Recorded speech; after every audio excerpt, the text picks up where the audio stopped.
Line சாக்லேட்ஸ்ல பாதாம், dates, chocolate மூணும் இருக்கு. ருசிக்கு சாக்லேட், அயன் சத்துக்கு டேட்ஸ், புரோட்டீனுக்கு பாதாம். தாத்தா ரொம்ப டெலிஷியஸா இருக்கு. Line choco dates. குக்கர் விசில மறந்து உணவு வீணாகி போச்சா? இனி அந்த கவலையே வேண்டாம். வழங்குகிறோம் உலகின் முதல் விசில் கவுண்டர் குக்கர், புதிய அல்ட்ரா குரோனோ. அல்ட்ரா என்றால் ஆரோக்கியம். கேரளாவில் போக்குவரத்து விதிமுறைகள் கடுமையாக பின்பற்றப்படுவதைப் போல் தமிழகத்திலும் கொண்டுவர சாலைகளில் AI கேமராக்கள் பொருத்தப்படும். கடுமையான சட்டங்கள் கொண்டுவரப்படும் என்று அமைச்சர் ஆதவ் அர்ஜுனா அறிவித்தார். இந்தியாவிலேயே அதிகமான உயிரிழப்பு தமிழ்நாட்டில் கிட்டத்தட்ட 18,000 பேர் ஒவ்வொரு வருஷமும் சாலைகள்ல ஆக்சிடென்ட்னாலேயே கிட்டத்தட்ட 18,000 பேர் இறக்குறாங்க. நம்ம கொரோனா காலத்துல இறப்ப பார்த்தோம். பல்வேறு நோய்கள் வரும்பொழுது அதை பத்தி அதிகமா பேசியிருக்கோம். டெங்கு வரும்பொழுது பேசுவோம். ஆனா ஒவ்வொரு வருஷமும் 18,000 பேர் நம்மளுடைய சாலைகள்ல விபத்துகள் இறந்துட்டு இருக்காங்க. இது குறையவே இல்லை, ஒவ்வொரு வருஷமும் அதிகமாயிட்டே தான் இருக்கு. இதற்கு இந்த சட்டமன்றம் சரி, சட்டமன்ற அனைத்து உறுப்பினர்களும் சரி, எல்லோரும் சேர்ந்து மாண்புமிகு முதலமைச்சர் கிட்ட இதை தனி பிரசன்டேஷன் கொடுத்து ஒப்புதல் வாங்கிட்டோம். கடுமையான சட்ட விதிகள் மூலம் நாம் உருவாக்கணும். நம்ம 6 வழி சாலைகள், 4 வழி சாலைகள், ஸ்டேட் ஹைவேஸ், நேஷனல் ஹைவேஸ்னு பேசிக்கிட்டே இருக்கிறோம். ஆனால் ஒரு சாலை உருவாக்கின பிறகு சாலை பாதுகாப்புக்கான செலவு இது வரைக்கும் நம்ம செஞ்சதே கிடையாது. செய்ய வேண்டிய காலகட்டத்தில் இருக்கோம். அதுக்கு ஒரு சின்ன உதாரணம் சொல்லிடுறேன். கோயம்புத்தூர் பார்டரை தாண்டி கேரளா போகும்போது நம்மளுடைய ஓட்டுநர், நம்மளுடைய டிரைவர் கரெக்டா பார்டருக்குள்ள போகும்போது சீட் பெல்ட் போடுறாரு.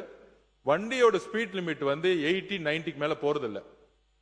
ஏன்னா கண்காணிப்பு கேமராக்கள் ஒவ்வொரு 50 மீட்டர்லயும் கண்காணிப்பு கேமராவுக்கு இருக்கு. அதிகமான ஸ்பீடு போட்டீங்கன்னா பெனால்டி வந்துட்டே இருக்கு. அது லாரியா இருக்கட்டும், பஸ்ஸா இருக்கட்டும், இல்ல 2 வீலரா இருக்கட்டும், இல்ல காரா இருக்கட்டும், உடனடியாக ஃபைன் கேரள அரசால போடப்படுது. சோ ரோட்ல காரோ பஸ்ஸோ லாரியோ போகும்போது டிரைவருக்கான விழிப்புணர்ச்சியை கடுமையான சட்டங்கள் மூலமா கொடுத்திருக்காங்க. ஆனா நம்மளுடைய ரோட்ல அதிகபட்சமா 180 கிலோமீட்டர், 160, 140, 120 நம்ம ஸ்பீட் போயிட்டு இருக்கோம். நம்மளே இங்க நிறைய பேர் போயிருப்போம். ஹைவேஸ்ல, நேஷனல் ஹைவேஸ்ல 100 கிலோமீட்டருக்கு மேல ஸ்பீட் போக கூடாது. ஸ்டேட் ஹைவேஸ்ல 80 கிலோமீட்டருக்கு மேல ஸ்பீட்ல போக கூடாது. இதுதான் சட்டம். இந்த சட்டத்தை மாண்புமிகு முதலமைச்சர் கடுமையாக அமல்படுத்த சொல்லியிருக்கிறார். இன்றையிலிருந்து 6 மாசம் டைம் கொடுக்க சொல்லியிருக்கார் மாண்புமிகு முதலமைச்சர்.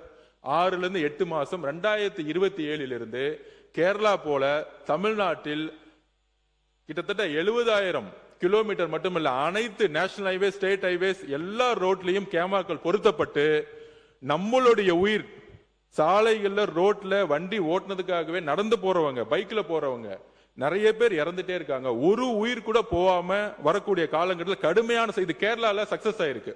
5%, 7% டிக்ரீஸ் ஆயிருக்கு. இறப்புகள் டிக்ரீஸ் ஆயிருக்கு. நம்மளுடைய எடுத்த லேட்டஸ்ட் சர்வே இதுதான். கடைசி 90 நாட்கள்ல நாங்க அனலைஸ் பண்ணிட்டு இருந்தோம் இந்த டிபார்ட்மெண்ட்ல. சோ முதல் வேலையா சாலைகளை புதுசா உருவாக்குறது ஒரு புறம் இருந்தாலும் 70,000 கிலோமீட்டருக்கு மேல இருக்கக்கூடிய இந்த சாலைகள்ல நம்மெல்லாம், முக்கியமா அரசியல் இருக்கக்கூடியவங்க எல்லாரும், நம்ம மட்டும் இல்ல, சாலைகளை தான் பெரும்பங்கு. ஒரு நாளைக்கு கிட்டத்தட்ட 7 மணி நேரம் 8 மணி நேரம் நம்ம ரோட்ல நம்மளும் போயிட்டு இருக்கோம். அப்ப ஒரு பக்கம் லிக்கர்னால டிரைவிங் ஒண்ணு, இன்னொரு பக்கம் ஹை ஸ்பீட், இன்னொரு பக்கம் சாலை விதிகளை மதிக்காம இருக்கிறது. அப்ப இதை கண்காணிக்கணும்னா தமிழ்நாடு முழுவதும் அனைத்து சாலைகளும் கேமராக்கள் AI மூலம் பொருத்தப்பட வேண்டும். அதை கடுமையான சட்டங்கள் மூலம் பெனால்டி போட்டு வசூலிச்சாதான் ஒவ்வொரு வாகன ஓட்டுநர்களுடைய ஓனர்ஸ் கரெக்டான ஒரு அவேர்னஸ் கொண்டு வர முடியும். இதை அடுத்த 2027 கடுமையான சட்டங்கள் மூலம் நம்ம அமல்படுத்த போறோம்ங்கிறத நாங்கள் இங்க பதிவு பண்ணிக்கிறோம்.